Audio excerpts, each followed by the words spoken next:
My boss looked me dead in the eyes, smiled, and said, "Go ahead, sue me. You can't afford it." 6 months later, federal investigators were digging through his businesses. His wife had vanished. His empire collapsed. And the man who thought I was desperate was filing for bankruptcy. All because he underestimated one employee. Me. If you've ever watched someone abuse power and wished karma would finally show up, you're going to love this story. Hit like, subscribe, and settle in. Because today's revenge story isn't loud or emotional. It's slow, legal, and absolutely devastating. Before I tell you about the revenge, you need to understand why it mattered. I wasn't some kid fresh out of school.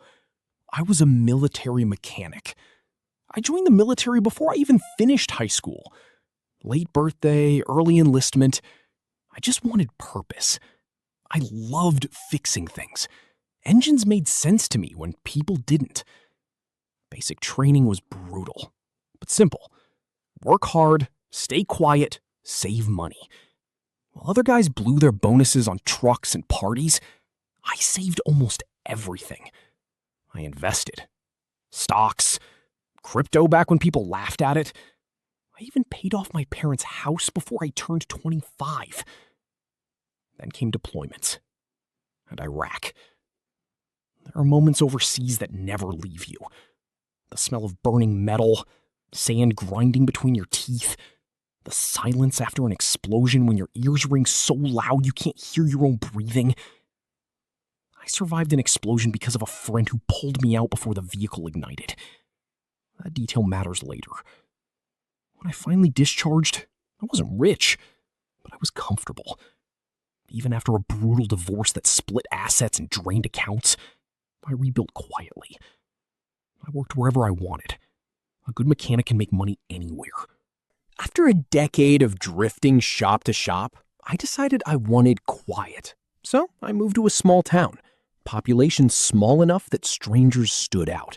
And trust me, I stood out. 6'3", long hair, full sleeve tattoo, big beard. People crossed the street when I walked by, which was perfect. I wasn't there for friends. I just wanted peace. One day I saw a help wanted sign at a local lube shop. Easy work, low stress, something to cover daily expenses while I worked on my own car projects. Inside, the town bookkeeper, we'll call her Sue, looked at my application and paused when she saw veteran. She marked something quietly and smiled. Later that day, she called me back. The owner wanted to meet. We'll call him Peter. Peter was the richest guy in town, owned multiple businesses, several lube shops, and a ridiculous car collection. When I walked in, his eyes widened. I looked like trouble. But then he handed me a calendar featuring his cars and said, "Name the ones you recognize." Mustangs, Ford GT, Pantera, Demon, Judge, and a Bricklin SV1. When I mentioned the SV1, his entire attitude changed. Car guys recognize car guys instantly. We talked engines, restorations, racing history. I was hired on the spot. $100 a day. Monday through Saturday, no overtime, but full pay even if the shop closed early. Simple deal. Fair deal. For a year, everything was great. Then Peter met Karen, and within 1 month, they were married. You could almost hear the warning sirens. Karen didn't just join the marriage, she joined the business. And everything changed overnight. Schedules tightened, employees got yelled at, policy suddenly shifted. Then one week, my paycheck was short. $250. I asked Sue. She told me to talk to Peter. When I did, Karen answered instead. "It's not fair to pay you for hours you didn't work." I reminded them I was on a day rate, not hourly. Karen smiled. "That's not how it works anymore. No discussion, no agreement, just changed. I let it go. Until the next week, we worked late every night, covered shifts, 80 hours of work. My check? $600. Less than agreed. When I questioned it, Peter shrugged. It is what it is. Karen added, You're contracted labor. Why would we pay more? That was the moment I understood. Peter didn't run the business anymore. Karen did. And Karen needed money. Specifically, gambling money. Karen ruled through humiliation. She screamed at employees in front of customers. One day, she exploded at a coworker for wearing tinted safety glasses, claiming it was an OSHA violation. It wasn't. Everyone knew it wasn't. The shop bays faced the sun. Without tinted lenses, mechanics were basically blinded. I shook my head walking past. Big mistake. Karen locked onto me like a missile. You got something to say, you big bitch? I didn't respond. I just kept walking. But things didn't improve. For another year, the disrespect piled up. Pay inconsistencies, public yelling, constant rule changes. And Peter, he enabled all of it. Then came the day everything changed. I woke up to devastating news. The friend who saved my life in Iraq, the man responsible for me surviving that explosion, was killed by a drunk driver. Grief hits differently for veterans.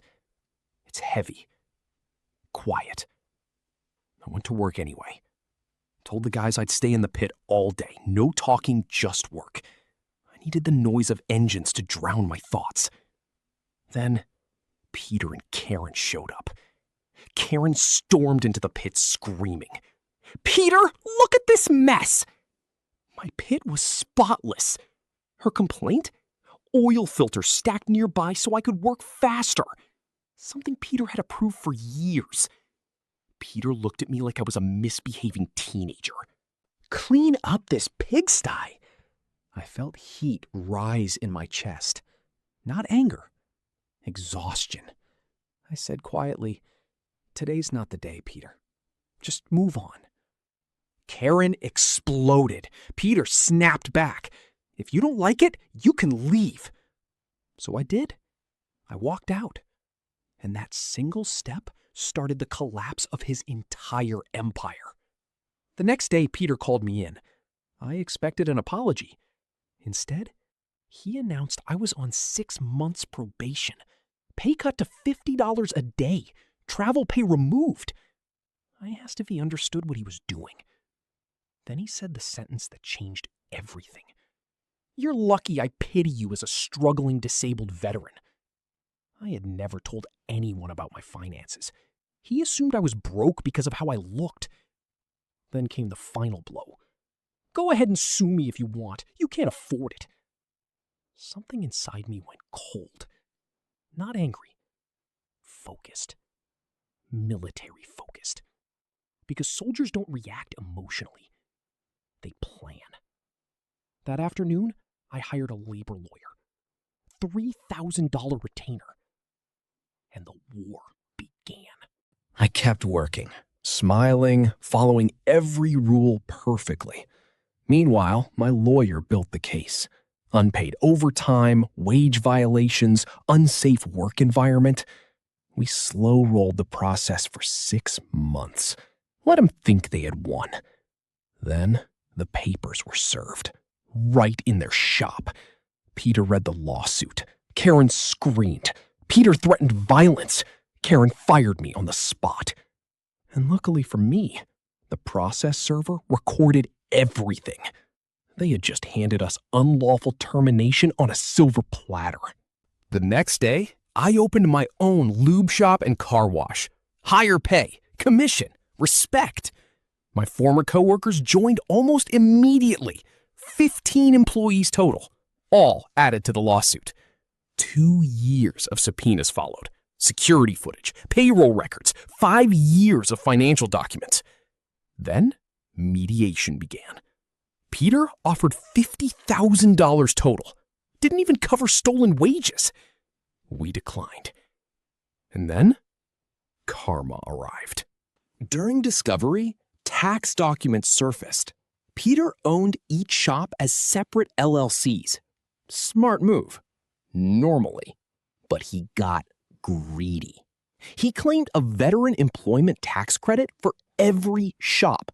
6 businesses, all claiming me as a full-time employee at $12 an hour, minimum 36 hours weekly, which meant he had officially reported wages he never paid.